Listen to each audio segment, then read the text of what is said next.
So welcome to this tutorial on feet, advanced foot movements.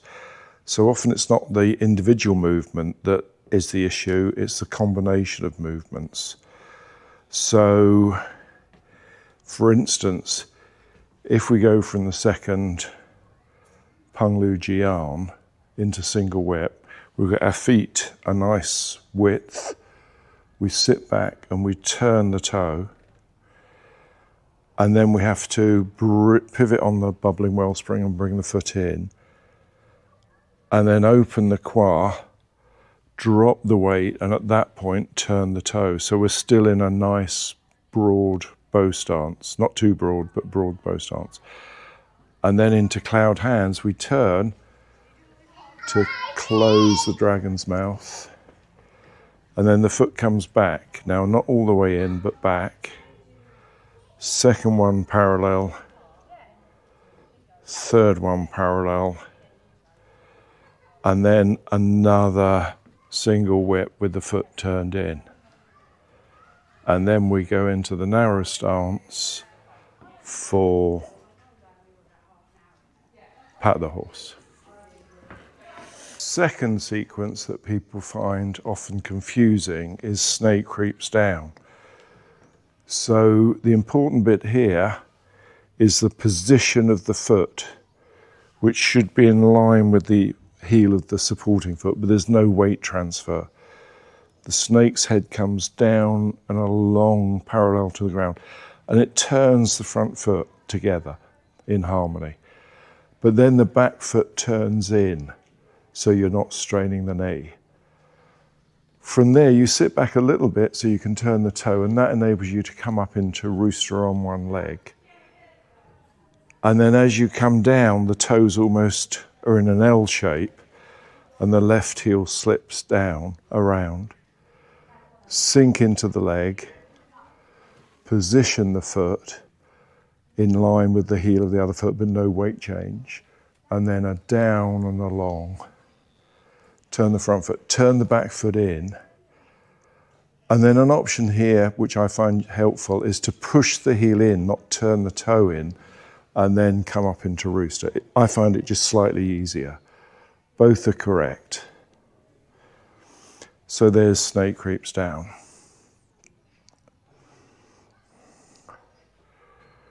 A third sequence, and it's the sequence, not the individual moves, is from pat the horse to the kicks. So we're in a weighted rear leg, left heel just slightly lifted, not too much, not a lot of weight in. Foot and hand come in, and then they step diagonal, and you open to the embrace position, and the foot comes in. Now you turn your head to the corner, not the shoulders or hips, and that enables you to lift for the kick. Foot comes back. As you turn the shoulders to the corner, and here open the qua so you've got a nice stance, and you're looking ahead, not down. From there, the toe turns on the heel, the right toe turns on the heel, and then change the weight, and the left toe will pivot on the bubbling wellspring, and you can bring the foot in.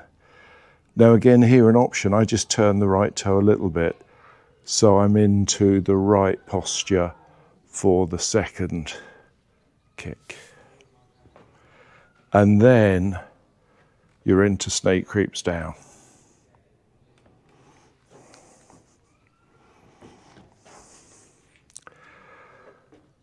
And then the classic challenge for a lot of beginners is from grasp the peacock's tail in one direction to the other direction. So you're in a nice bow stance for pushing weight forward 60-40 in the leg. Sit back, the hands block, which helps you come around, and the toe turns. Now you change the weight into the left leg, and the right foot will pivot on the bubbling wellspring, and then you bring the foot across so that when you've turned the left foot, you're ready for a bow stance in the other direction. And you get the weight change constantly from the back leg to the front leg. And then just to link that to what we were doing is single whip. Turn in the back foot so you don't strain the knee. Now for more advanced students doing the change from grass to the peacock's tail, you sit back and you turn, take the weight, continue to turn and just put the foot down and then turn the back foot in. So there's no need to tap down halfway through. Okay. And then very basic, the good old cat walking, something you can practice no matter how many years you've been doing Tai Chi.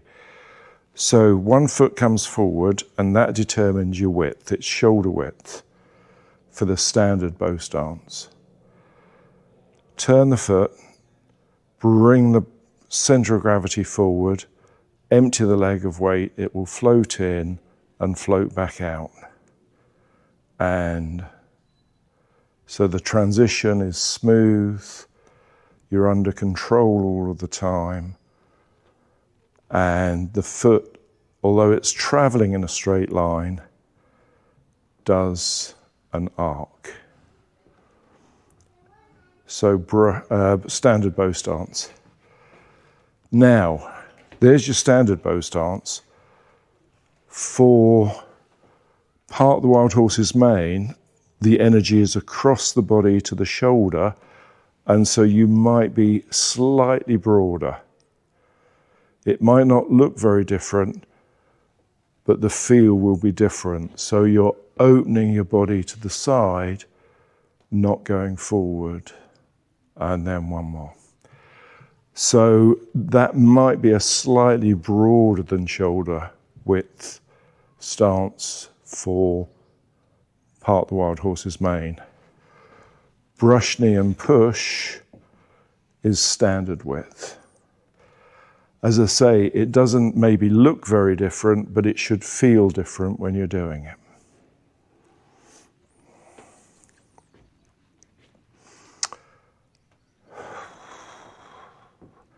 Narrow stances. We have narrow stances quite a bit.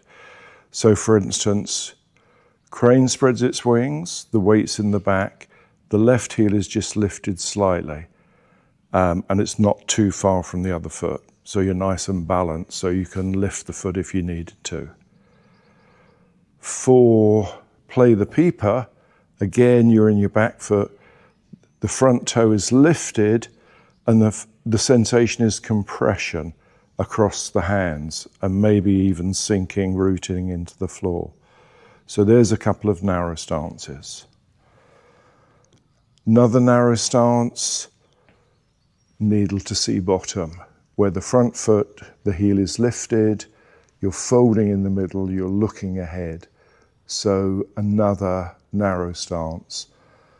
And then from there, you stand up in a narrow stance, but you go into a standard bow stance for open the shoulders or fan through the back. And here's something that causes lots of confusion, the transition. Sit back, only turn the toe, the arms don't move relative to the body. Change the weight and the other foot will pivot, but it's still ahead of your left leg. And then the foot comes in, ready for deflect. Parry, back to bow stance, turn in the toe and punch. So if I do that coming the other direction,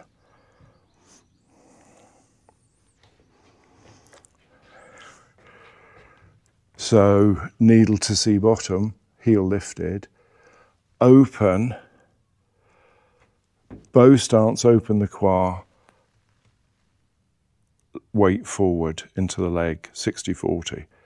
Sit back and turn the toe, and then change the weight and the heel will lift and pivot, and then you can bring the foot back in. And while the hands rotate, where the toe was, the heel's replaced it. And then this is more a pivot with the hips moving the arm, not the arm moving the body. And then you step and punch. Underneath and push. Ending, sit back, turn the left toe, turn the right toe out, not straight forward, so you can come into your right leg to block both ways. And then as the hand comes back, the toe straightens and comes back shoulder width. And then the hands come down and the foot comes in. So that is the majority of the advanced feet movements, where you're transitioning from one move to the other, using your center of gravity to keep your balance, whatever it is you're doing. So I hope that helps.